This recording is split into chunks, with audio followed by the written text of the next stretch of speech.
Hi folks, Puffin here with the Fairy Liberation Front and the Fairy Ring for December 2nd, 2022. This is about the St. Andrew's Day. It happened the other day. I had some revelations based on that.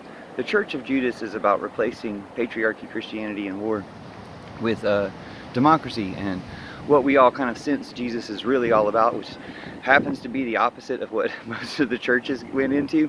So it replaces all the Christian churches with the real Jesus religion, which is a love religion. And I want to just go ahead and unite that with the Fairy Liberation Front here. I mean, it's been united. There's another way it's united with the unicorn religion, Unicopia.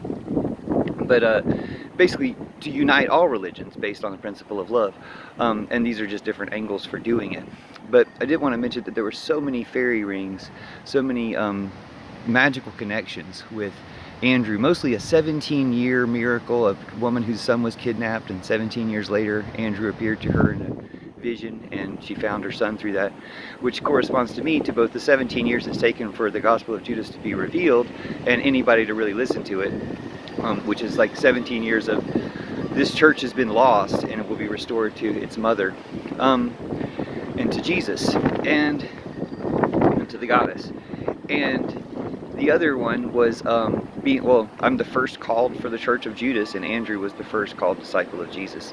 But there's so many of them, and it was just wonderful to see that. I wanted to mention that here and say that, yeah, it's time. I'm reclaiming all the power from the St. Andrew's Cross and all the hate organizations, including the Russian Navy and American Trumputineers that have used that symbol. So not that they ever had any real power, but I'm cutting that off from its spiritual root, including the Ukrainian and Russian church, or the Russian church especially.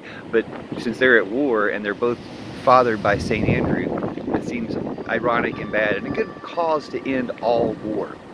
So reclaiming all that power, I felt, was that a little too pompous? Is that blasphemous or something? And I don't feel so at all. And I realized after thinking about it that I have the same authority that the Apostle Andrew had, not from anything special about me, because everybody does. Everyone has the same authority. The amount of authority you actually have is proportionate to the amount of truth you can convey. We all can convey as much truth as we can understand. So we all have equal authority. It's just a matter of how much truth is in our words. Thanks for listening. Thanks for joining the Fairy Liberation Front, Church of Judas, and Unicopia. See you soon.